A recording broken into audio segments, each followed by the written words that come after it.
আসসালামু আলাইকুম রহমতুল্লাহ। Monirampur academy cup cricket টুর্নামেন্টের জন্য আমরা পিচ তৈরি করছি। আমাদের পিচ দেখেন, আল্লাহর অশেষ রহমতে আমরা আজকে পিচটা রোল মারছি। দেখেন আমাদের মাঠের পিচ, আলহামদুলিল্লাহ পিচটা অনেক সুন্দর হয়েছে।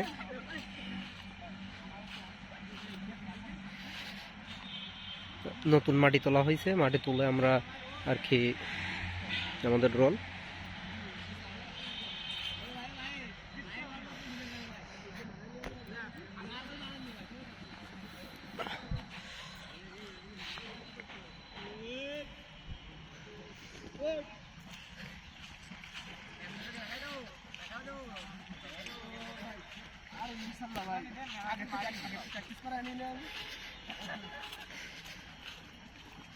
নাবি তোমার বিনোদন ভাই দাদা ওটা কিন্তু ঠিক আছে ভাই, আমি নাবি বরাবর মেরে দিতে ভাই।